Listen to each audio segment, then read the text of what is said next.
The Afghan sun was merciless that day, glaring down on a rugged canyon that twisted through jagged mountains like a scar cut deep into the earth. Heat shimmered off rocks, distorting the view for anyone unlucky enough to be fighting in its shadow. For the dozen green berets huddled among the boulders, sweat burned their eyes and grit filled their mouths, but discomfort was the least of their problems. They were pinned, trapped in a kill zone carefully chosen by men who knew the terrain better than any foreigner ever could. Enemy fighters had the high ground, and they knew it. Gunfire poured from hidden nests tucked into cliffs, muzzle flashes flickering like angry sparks.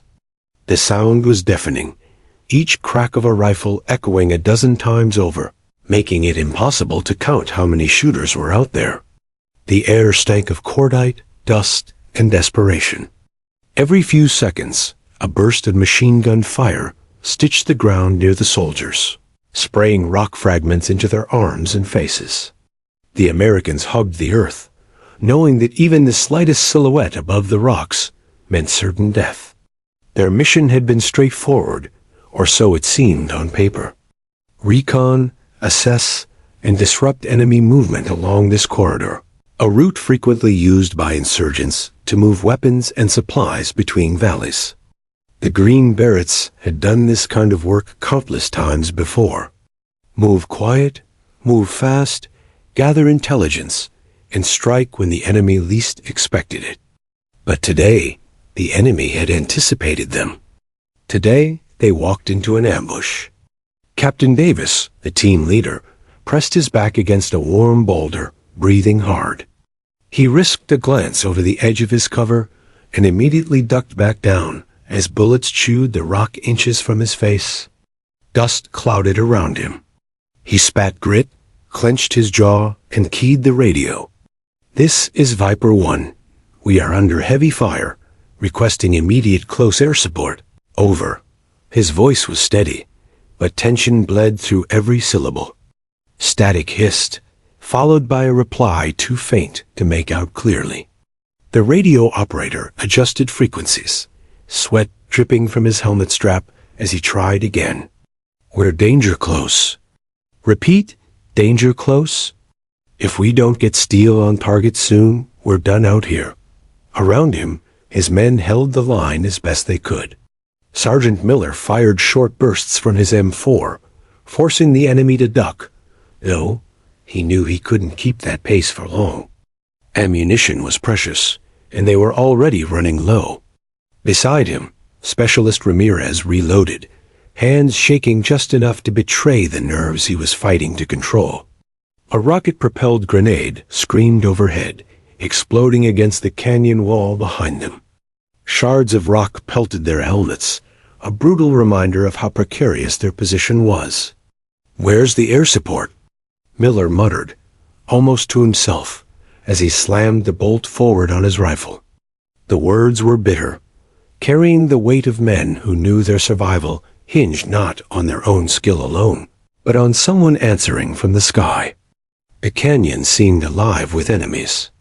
Shadows darted along ridges, muzzle flashes blinking like fireflies in the distance. The insurgents shouted in Pashto, voices confident, even mocking. They had every reason to believe the Americans were doomed. In their eyes, the mighty U.S. Special Forces had been reduced to rats in a cage, caught in a trap from which there was no escape. Minutes dragged into an eternity.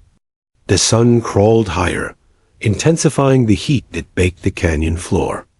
The Green Berets rotated positions, shouting over the gunfire to cover each other as they shifted. Sweat and blood mixed on their uniforms. Their throats ached with thirst, and the taste of metal lingered on their tongues. Despite their training, despite their grit, despair scratched at the edges of their minds. Davis pressed the radio again, voice louder now, carrying the weight of command, but also urgency. Viper 1 to Overlord. Immediate air support required. Coordinates transmitted. We are pinned and unable to maneuver. Do you copy? Silence. Then a faint voice broken by static. Copy Viper 1. Stand by. Air support en route. The words brought no relief, not yet. They had heard them before. En route could mean 2 minutes or 20. And 20 was a lifetime in a canyon like this. A bullet clipped a rock near Ramirez's head, spraying shards that cut across his cheek. He cursed, slapping a bandage over the bleeding line without pausing his fire. The others shot back in short, precise bursts, conserving every round. Their training kept them alive, but it couldn't alter the math. 12 men, limited ammunition, surrounded by an enemy force that grew bolder by the minute. "Sir," Miller shouted toward Davis between bursts of fire, "we won't last long enough for help to get here." "Not at this rate." Davis didn't answer immediately. His eyes scanned the ridges, mapping every angle, every possible movement. He knew Miller was right. Every passing second tightened the noose. Another explosion thundered overhead as an RPG slammed into the rocks above, raining boulders down on their position. The canyon trembled, dust choking their lungs. One soldier was clipped by falling debris, knocked back with a cry, though thankfully not gravely injured. For a heartbeat, it seemed hopeless. The kind of hopelessness soldiers didn't talk about in training manuals but knew all too well in the field, the quiet recognition that this could be the end. And then a sound. Faint at first, almost mistaken for distant thunder. A low rumble that didn't belong to the mountains or the guns. Heads lifted, ears strained. The vibration came again, stronger this time, rolling across the canyon floor like a beast stirring from sleep. The insurgents didn't hear it right away. They were too focused on their prey, too intoxicated by the scent of imminent victory. But the Americans heard it. Every man on the ground froze for a fraction of a second, trading glances, their eyes asking the same question. Was that what they thought it was? The radio crackled. A calm, measured voice cut through the static, different from the frantic calls and responses of moments before. "This is Hog 2-1, checking in. I have eyes on your position. Sit tight, boys." The canyon shifted. Despair lifted just slightly, replaced by a spark of hope that ignited like dry tinder catching flame. The rumble grew louder now, no longer a whisper, but a growl. The green Berets knew the sound. It was unmistakable. The warthog was coming.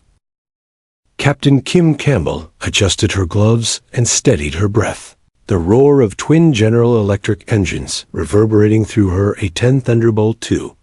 To most, the aircraft was ugly, even clumsy, with its stubby wings and bulky fuselage. But to Kim, and to countless soldiers who had called for help from the dirt below, it was beautiful. The warthog wasn't made to dazzle. It was made to endure, to kill, and above all, to protect. Her call sign that day was Hog 2-1.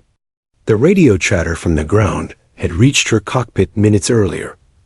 A special forces team trapped, pinned, calling for help that might arrive too late. She had been flying a patrol near Kandahar when the coordinates came through, and she knew instantly it wasn't a request she could ignore. The A-10's frame shuddered as she dropped altitude, sliding between mountain ridges so close she could see shadows crawling across their faces. Flying low wasn't a luxury here. It was survival. The canyon ahead was hostile, narrow, and unforgiving. But that didn't matter. Somewhere inside it, men were dying. Kim wasn't new to danger.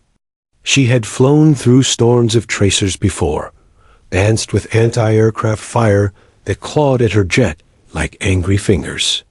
She had trained for years, drilled for countless hours, always preparing for moments like this.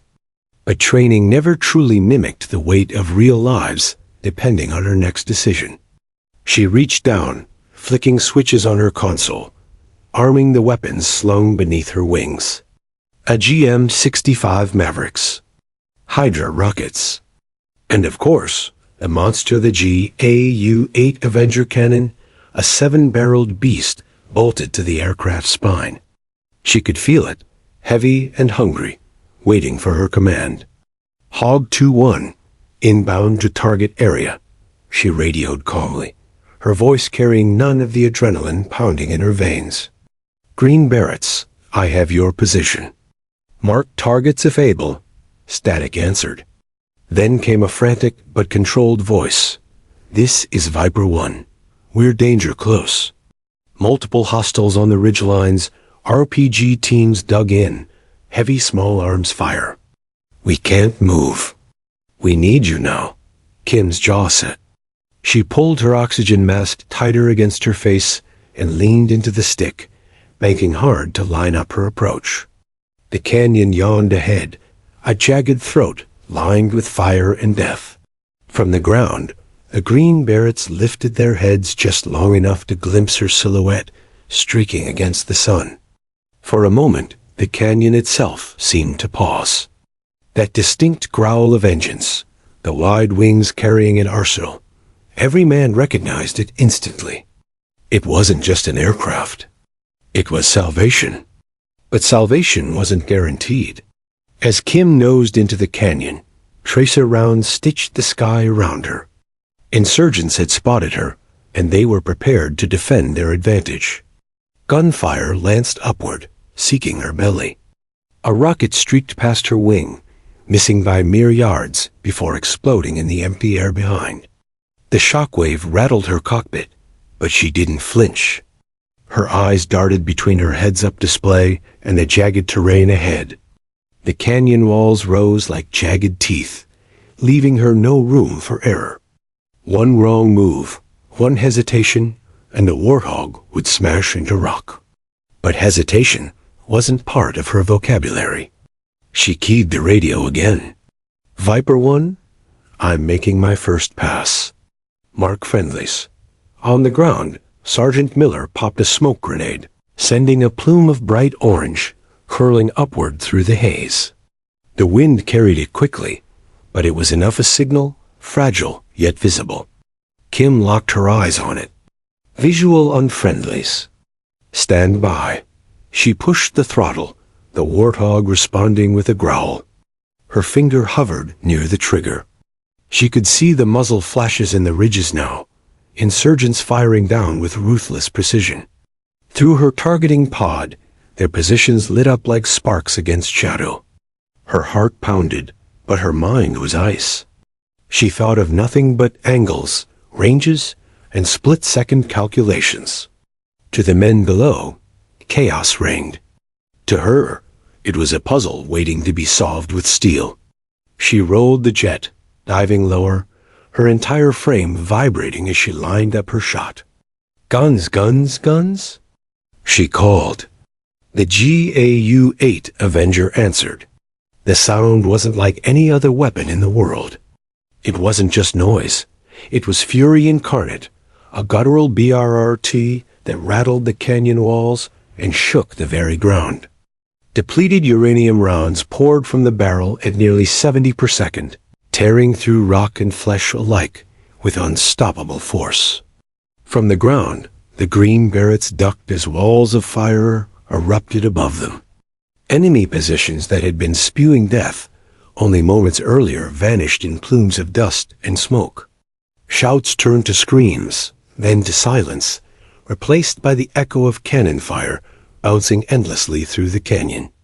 Sergeant Miller lifted his head, eyes wide. "Sweet Jesus," he muttered, not in fear but in awe. Around him, the others shared the same look. They had seen air support before, but never like this. This was wrath delivered with surgical precision, every burst saving their lives by inches. Kim pulled up, climbing sharply to avoid slamming into the canyon wall. The warthog shuddered under the strain, but obeyed, clawing back into open sky. She breathed hard, adrenaline flooding her system. But she wasn't done. Not even close. Viper 1, this is Hog 2-1. First pass complete. I see multiple hostiles still active. Get ready. We're going again. On the ridges, insurgents scrambled, their confidence shattered. Some fired wildly at the A-10, tracers streaking uselessly behind her tail. Others ducked into caves, dragging their wounded, shouting orders that dissolved into panic. The canyon was no longer theirs. The hunter had arrived. Kim banked left, circling back. Her eyes scanned the ground, memorizing positions, marking survivors. She had flown dozens of missions before, but this was different. This wasn't just close air support. This was personal. She knew those men below were seconds from death when she arrived, and she wasn't about to let them down. She armed her rockets, the targeting system humming as she lined up again. Her hand was steady, movements precise. "Viper 1, keep your heads down," she said, her tone almost calm. And with that, she dove again into the canyon's throat, a steel angel descending with fire in her wings. The insurgents had thought the canyon was theirs. For hours they had rained fire on the trapped green Berets, convinced the Americans were nothing more than prey caught in a snare. From their perches high on the ridges, they shouted in victory, voices echoing down like vultures circling a kill. Each RPG blast, each burst of machine gun fire, fed their confidence. To them, it wasn't a matter of if the Americans would fall, but when. But then came the roar.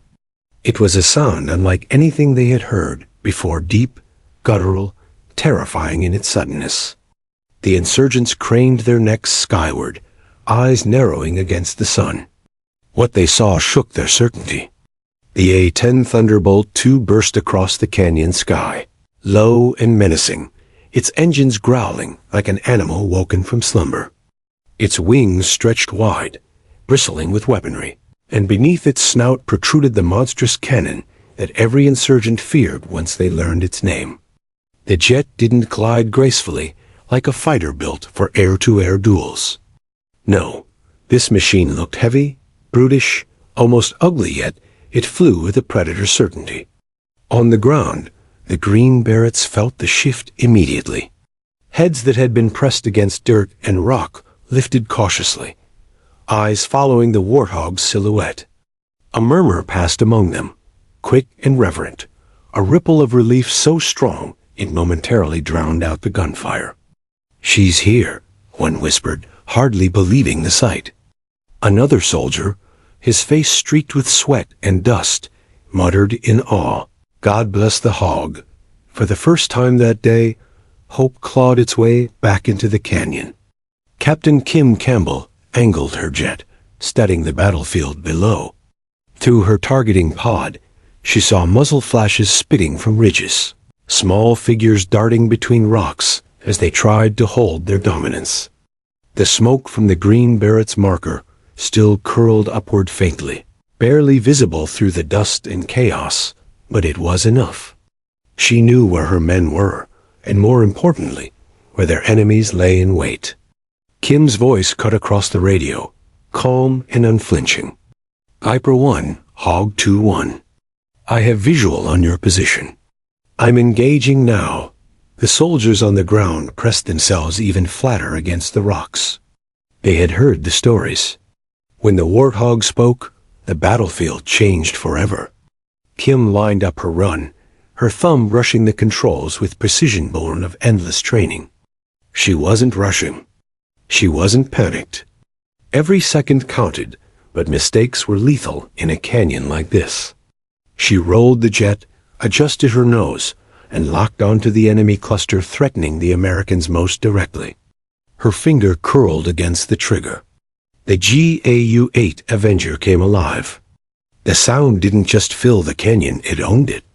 That iconic BRRRT thundered from the A-10, vibrating through every stone, every chest, every pair of ears within miles. The cannon spat a torrent of depleted uranium shells, each round heavy enough to rip through armor, let alone the flimsy cover of rocks where the insurgents hid. To the enemy, it was as if the sky itself had opened fire. Rocks exploded, dust clouds bloomed violently, and fighters were cut down before they could even comprehend what was happening. Panic replaced confidence in an instant. The ridges that moments ago had seemed invincible were suddenly death traps. To the green Berets below, the noise was salvation. The roar of the Avenger was deafening, yet strangely comforting. Each burst was a shield, each explosion buying them precious time to regroup.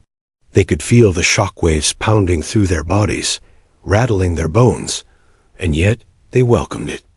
The Warthog's fury wasn't aimed at them. It was defending them, protecting them. Sergeant Miller risked a glance above his cover, watching in awe as insurgent positions disintegrated under Kim's barrage. He shook his head, half laughing despite the chaos. "She's tearing them apart," he shouted. His words were half drowned by the cannon's echo, but the others heard enough. Kim pulled up sharply, the canyon walls rushing past as she climbed back toward open sky. Her breath came hard, adrenaline pumping, but her mind stayed locked in. She checked her instruments, scanned her surroundings, and circled wide for another pass. She wasn't done. Not by a long shot. On the ridges, surviving insurgents scrambled desperately. Their shouts, once triumphant, now carried panic.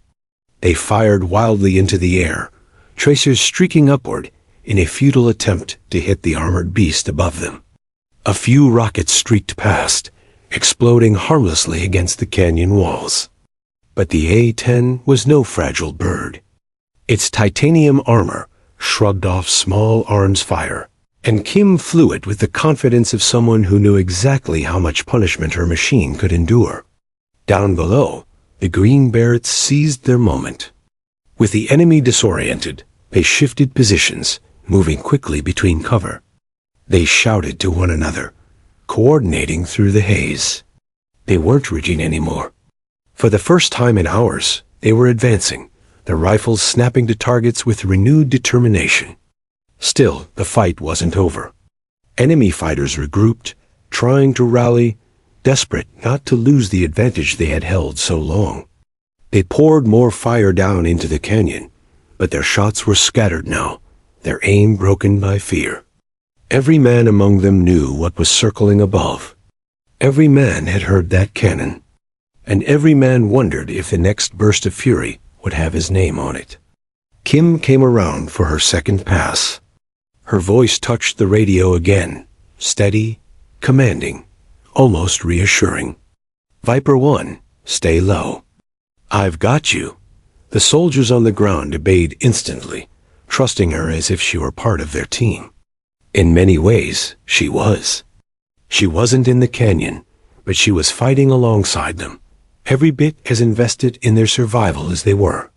She dove again, her jet screaming as it dropped lower, wings slicing through the canyon air. She fired rockets this time, streaks of fire slamming into fortified caves where insurgents had hidden themselves. The explosions shook the ridges, sending boulders tumbling, collapsing positions that moments ago had seemed unassailable. The Green Berets could only watch in awe. Between their rifles and her firepower, the battlefield transformed before their eyes. What had been a slow march toward certain death became a rally, a shift in momentum, so sudden it felt unreal. "She's turning the tide," Captain Davis muttered to himself, voice tight with relief. "She's flipping the whole damn fight." The canyon roared again, not with enemy fire this time, but with the voice of the warthog, a voice that promised survival, vengeance, and victory. The canyon trembled as Captain Kim Campbell leveled her A-10 into another attack run. Her eyes flicked between the heads-up display and the jagged landscape rushing beneath her. She was close, too close, but that was where the warthog thrived. Designed for low altitude, slow speed, and surgical destruction, it was a machine built for days like this. Her thumb pressed against the weapon control. She didn't need to think about it anymore. Training, instinct, and duty guided her. Her finger curled against the trigger, and the jet seemed to roar with her. The GAU-8 Avenger cannon unleashed. The sound was indescribable, Not a clean burst of gunfire. Not the staccato of rifles or the thump of mortar. It was a growl made, mechanical, a BRRT, so deep and violent it seemed to rip the air apart. 7 barrels spun with merciless precision, vomiting a stream of shells that traced down into the canyon like the breath of a dragon. Depleted uranium rounds tore through the ridges, smashing stone into clouds of shrapnel. Positions that had, moments earlier, spewed death at the Americans were obliterated in seconds. Fighters who had believed themselves untouchable found no shelter, their cover disintegrating as if the mountains themselves had turned against them. On the ground, the green Berets felt the earth convulse beneath their bellies. Dust cascaded from rocks above their heads, rattling helmets and filling mouths with grit. Yet not one man cursed the assault. They welcomed it. The sound of the Avenger was deafening, but it wasn't fear that gripped them. It was relief. "That's our bird," Ramirez shouted, barely audible over the cannon's roar. His grin was wild, almost disbelieving. Sergeant Miller slammed another magazine into his rifle and shouted back, "Keep your heads down, boys. Let her sing." The canyon echoed with fury. For every enemy position silenced, a cheer rose among the pinned-down soldiers, muffled but real. In those bursts of fire, hope didn't just return, it exploded back into their veins. Kim's hands were steady as the warthog tore past the ridges, its shadow sweeping over rocks and bodies alike. Her breathing was controlled, each inhale measured, each exhale timed with her maneuvers. Flying this low was madness to some, but to her it was purpose. She trusted the jet. She trusted herself. Together, they were unstoppable. "Diaper 1, Hog 2-1, she radioed, her voice calm despite the chaos. "First strike complete. Multiple targets neutralized. Prepare for second run." Captain Davis keyed his mic, his tone tight but grateful. "Copy that, Hog 2-1. You're saving our skins down here." Kim didn't allow herself to absorb the praise. There wasn't time. Praise meant nothing if men still died. She banked hard, pulling the warthog into a brutal turn, the gi forces pressing her into her seat. The mountains blurred past her canopy, then steadied as she lined up again. Below, the insurgents scrambled like ants under fire. Their shouts were panicked now, broken. Some continued firing skyward, desperate to hit the armored beast above.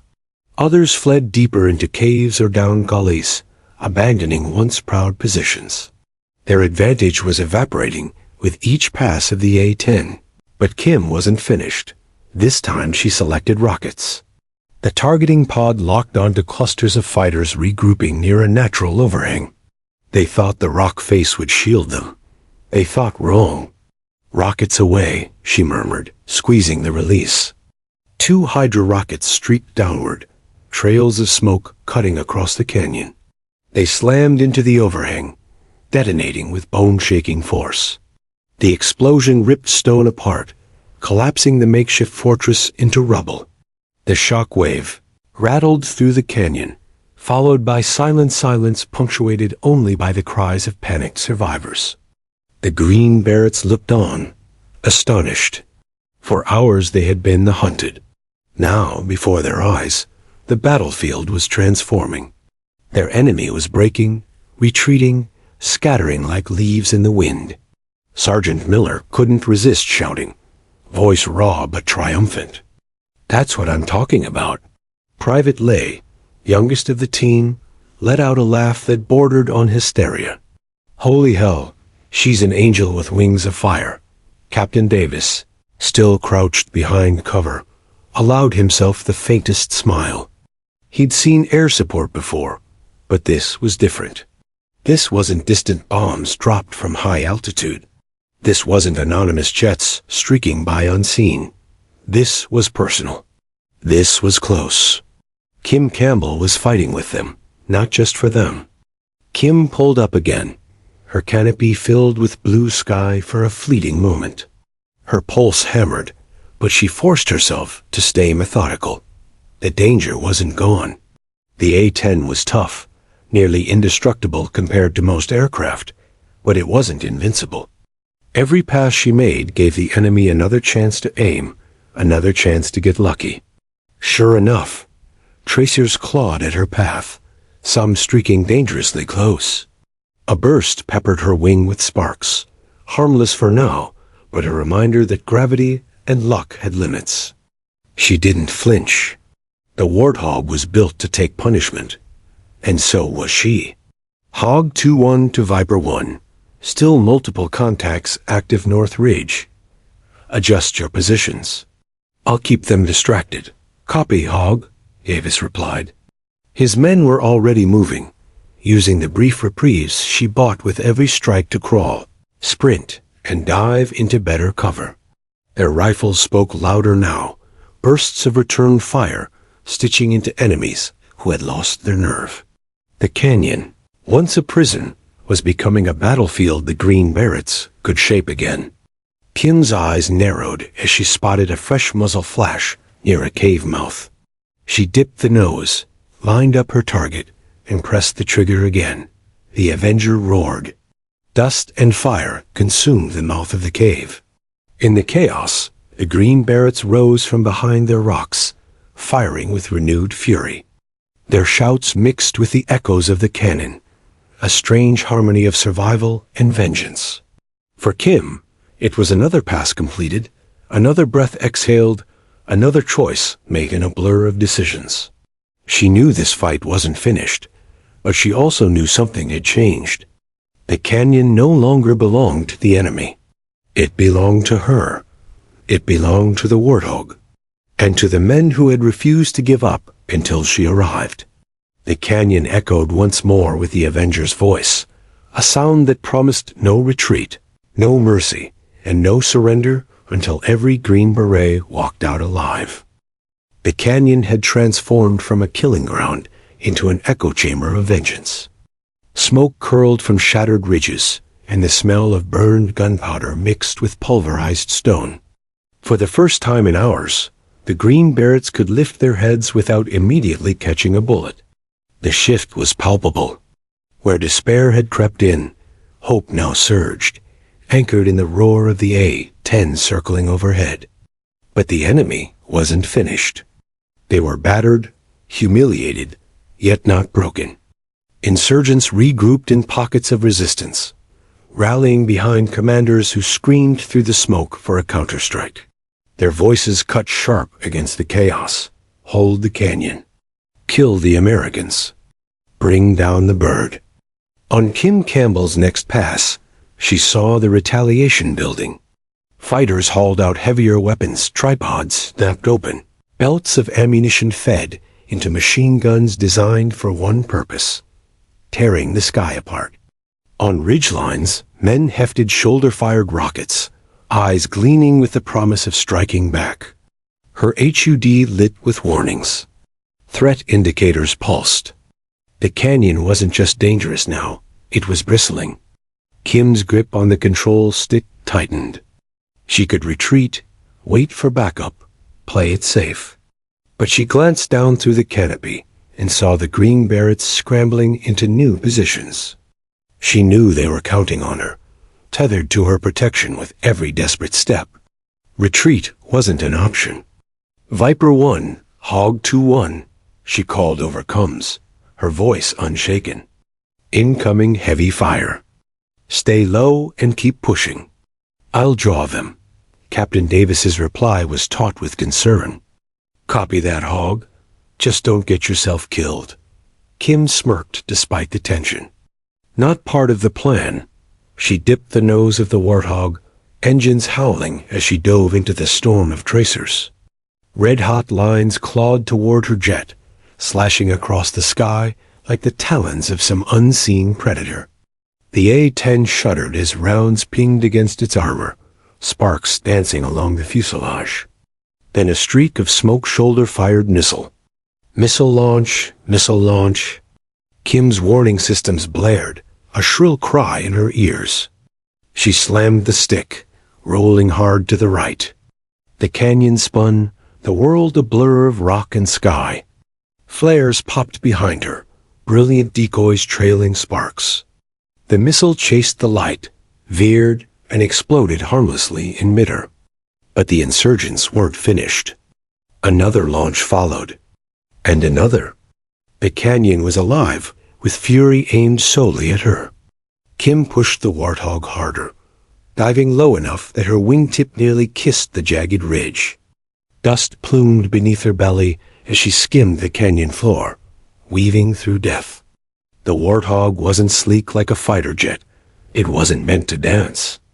But it was stubborn, and so was its pilot.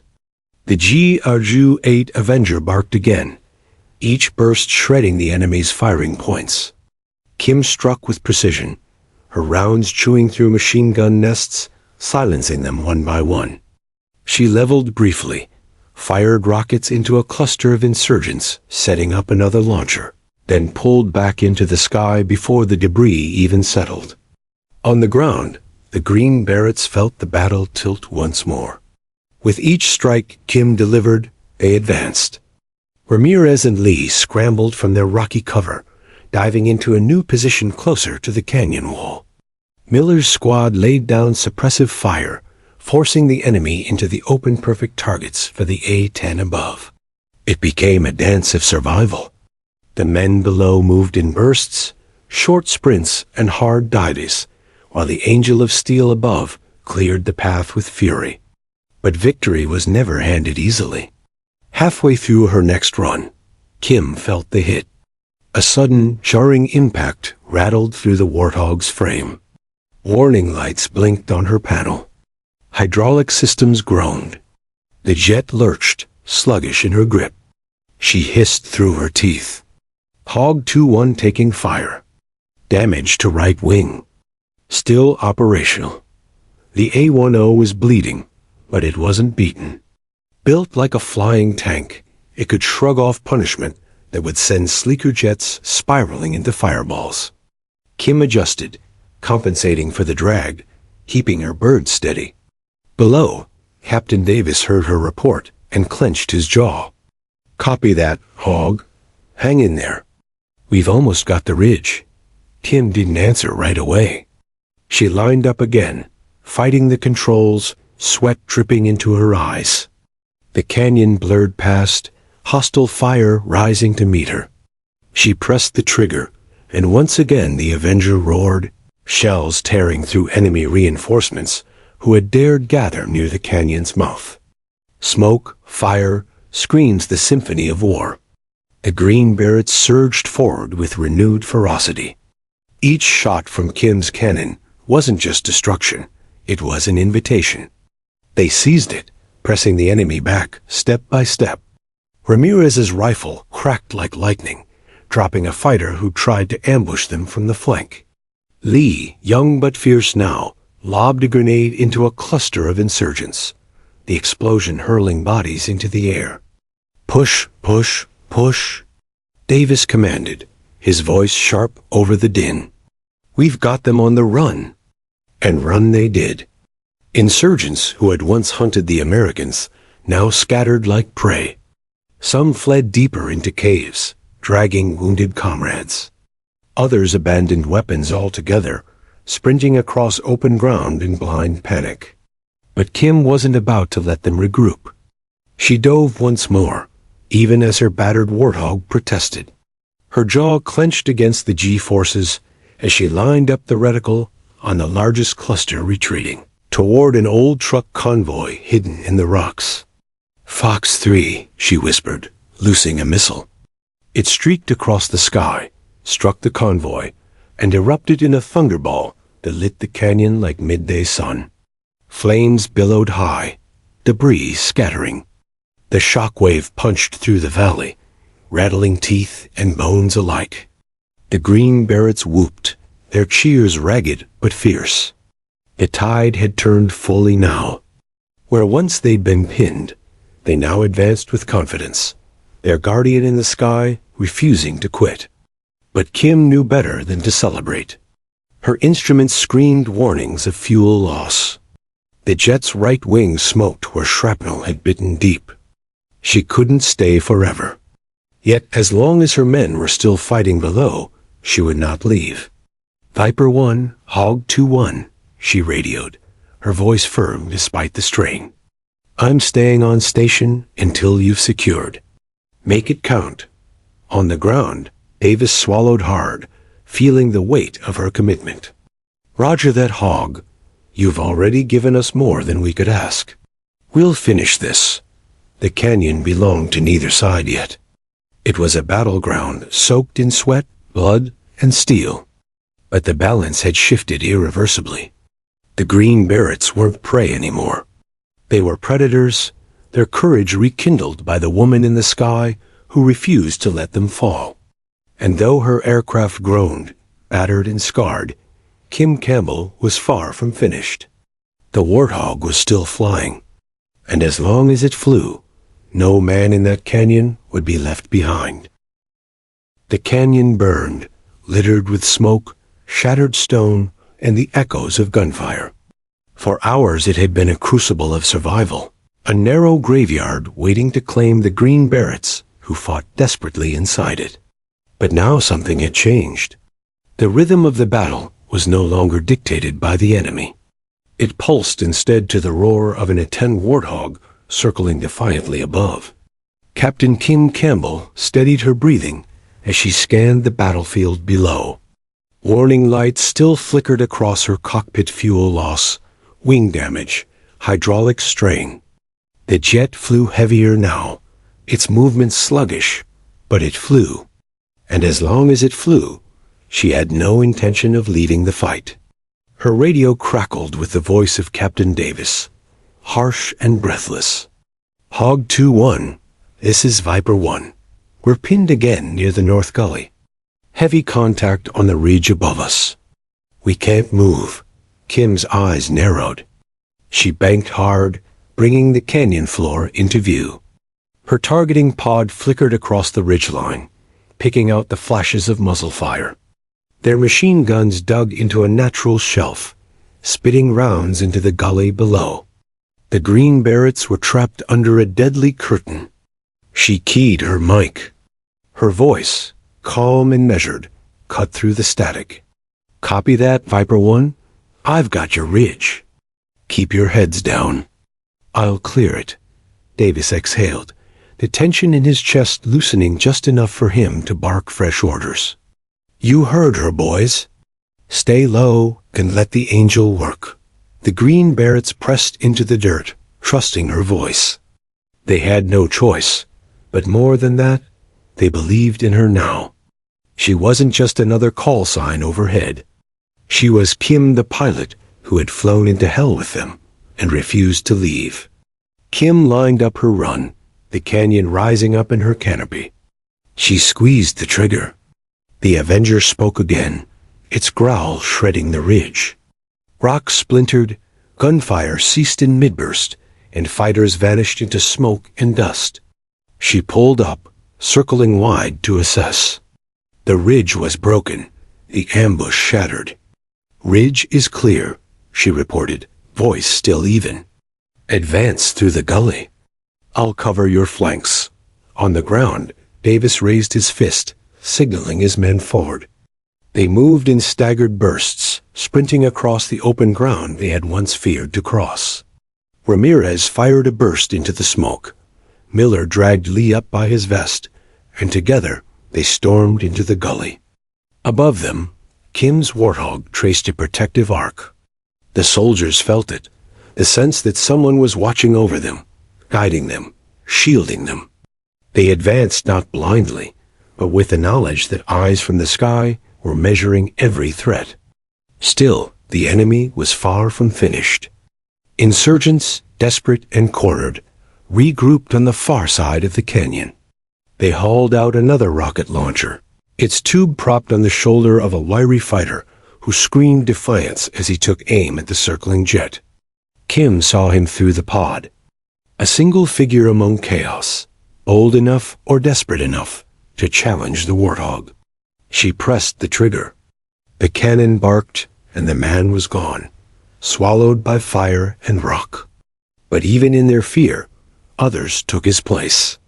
The canyon spat defiance, small pockets of resistance stubbornly clinging to ground. Kim switched tactics.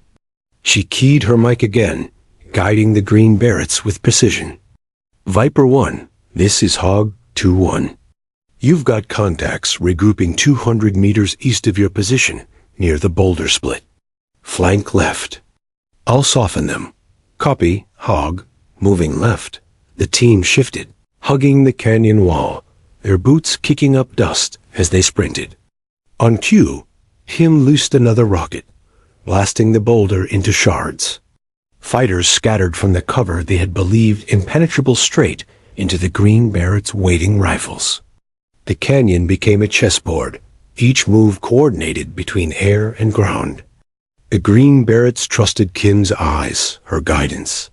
She trusted their grit, their ability to seize the opportunities she carved open. Together, they began to dismantle the insurgent hold piece by piece. Target down, Ramirez shouted as his rifle barked. Clear right. Miller echoed, his voice steady now. The team was regaining not just ground, but confidence. Kim's calm voice became their anchor. Viper 1, I've got movement near the cave mouth on your 12. Hold position. Engaging. The Avenger thundered again, sealing the cave in fire. Davis couldn't help but marvel at her composure. Up there, flying a damaged jet under relentless fire, she spoke with the steadiness of someone guiding them through a training drill. That steadiness bled into his men. Their fear dulled, replaced with focus, discipline, and the quiet conviction that they were no longer alone. Yet for Kim, the strain was real. Her hands gripped the stick tighter than she wanted to admit. Sweat dripped down her neck, soaking the collar of her flight suit. Her instruments screamed warnings, fuel gauges dipping lower with each pass. But she silenced the noise in her mind. There was no room for fear. Not while men's lives still depended on her. She banked again, catching sight of insurgents retreating deeper into the canyon. For a heartbeat, she allowed herself a thought.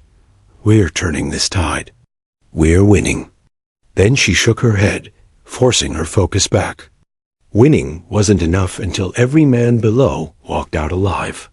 The green Berets pushed harder now, rifles cracking, boots pounding across broken ground.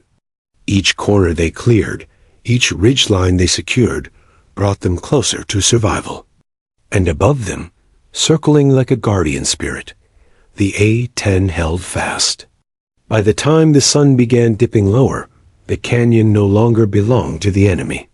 Smoke curled from shattered strongholds. Weapons lay abandoned in the dirt, and the few surviving fighters fled into shadows they could no longer defend. Kim's voice came once more over the radio, steady as ever. Viper 1, this is Hog 2-1. Hostile activity diminishing. You're clear to consolidate and hold. On the ground, Davis exhaled deeply, his shoulders finally easing. He keyed his mic. Copy, Hog. Couldn't have done it without you. Kim allowed herself the faintest smile. That's what I'm here for. For the green Berets, her words weren't just procedure, they were a promise. A reminder that courage comes in many forms, sometimes crouched in the dirt with a rifle, sometimes soaring above in a battered jet, refusing to fall.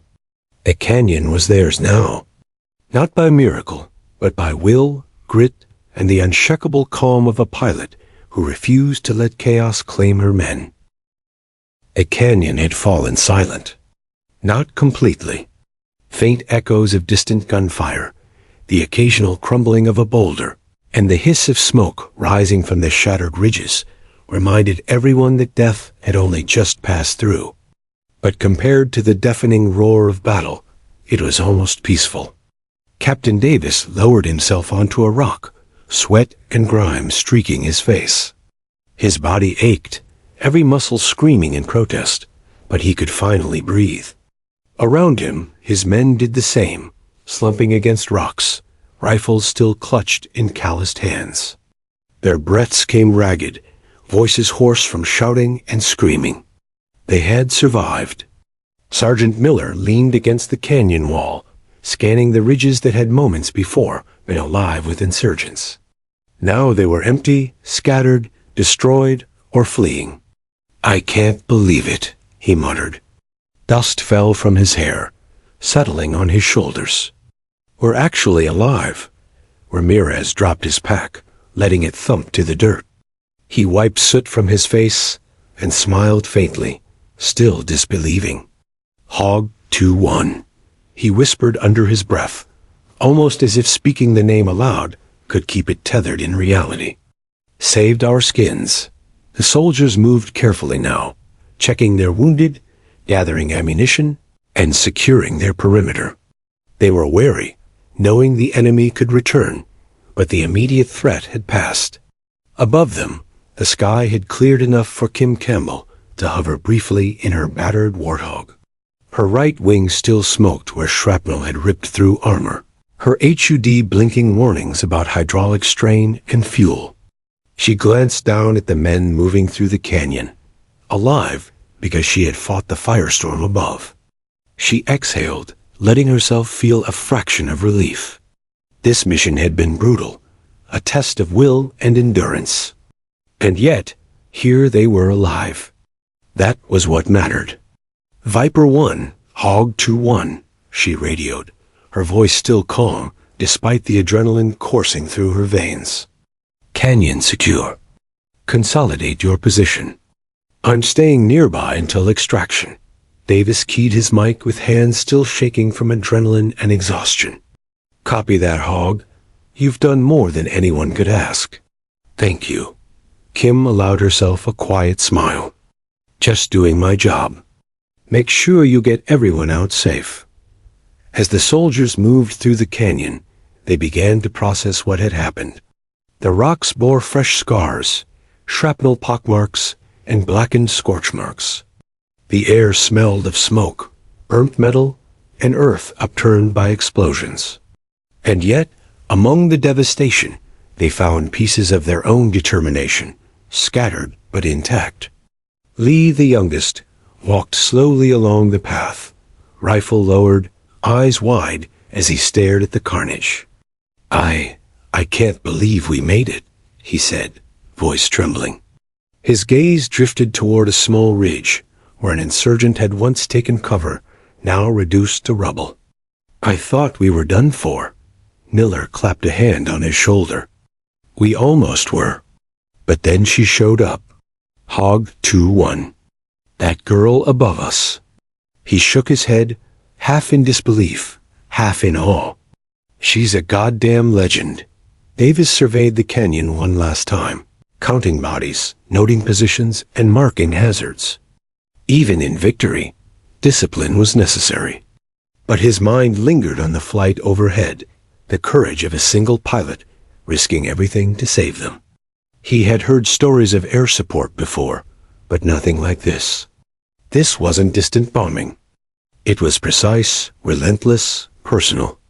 Above, Kim performed a final sweep, circling the canyon one last time.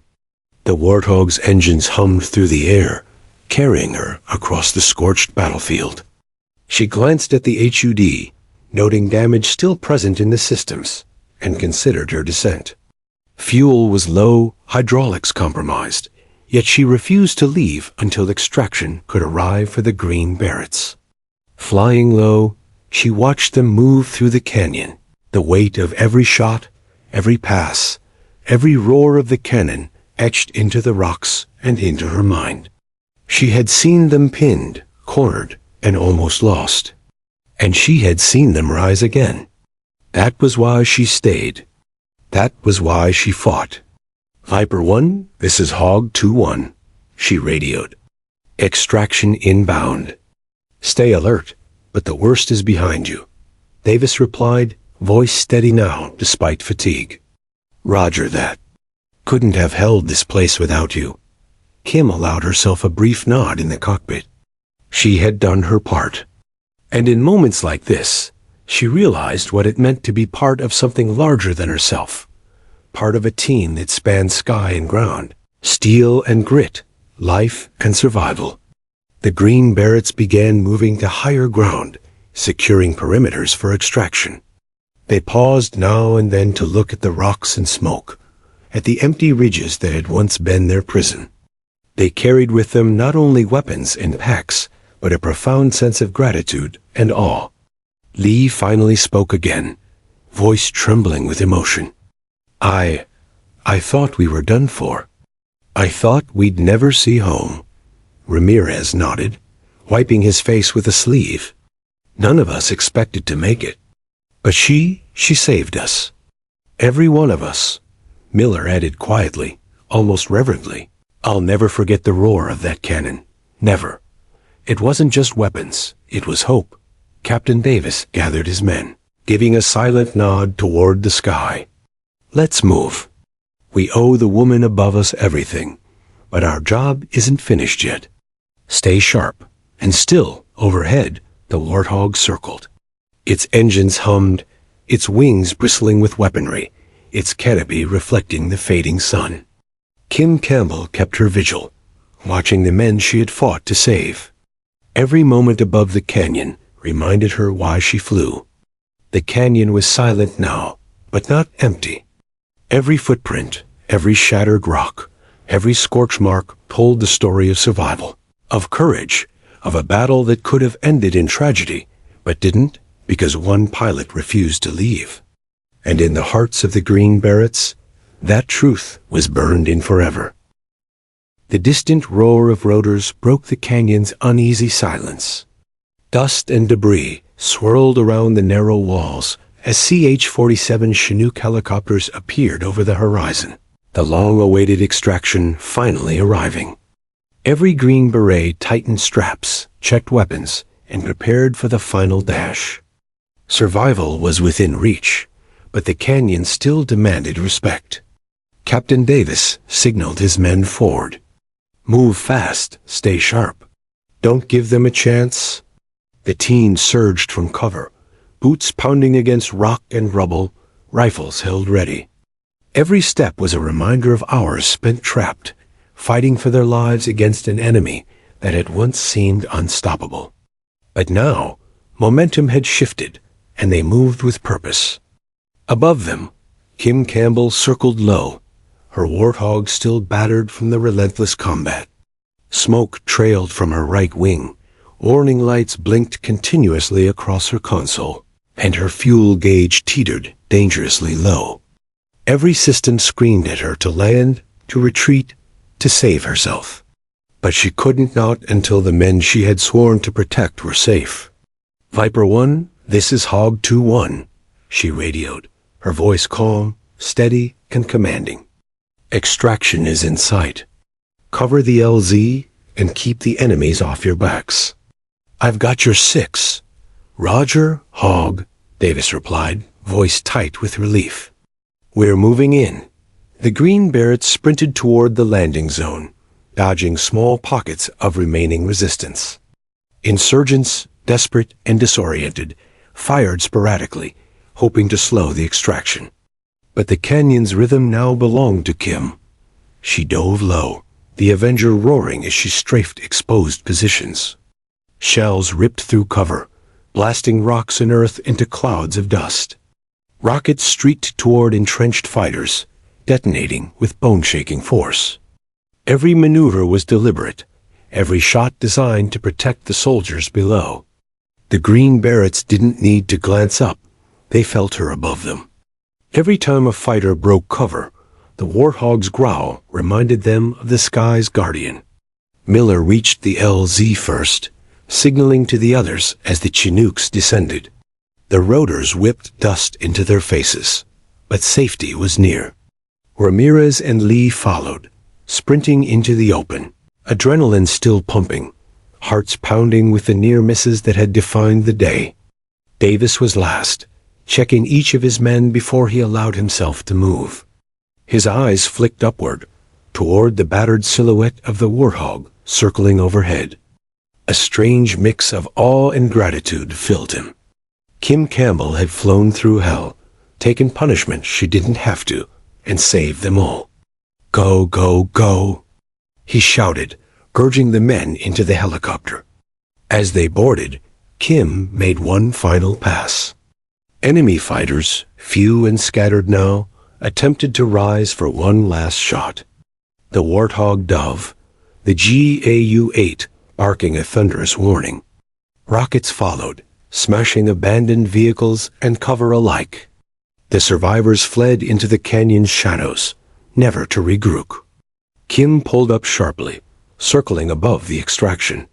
The green Berets inside the Chinooks waved, shouts of relief lost amid rotor noise, but the message was clear. Gratitude unspoken, hearts full. Even as the men were lifted to safety, Kim's mind raced.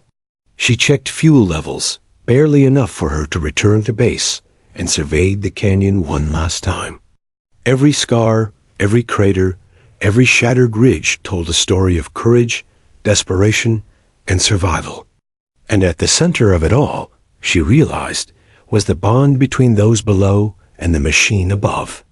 She exhaled slowly, finally allowing herself a moment of quiet pride. This mission wasn't just another sortie. It wasn't just another call for help.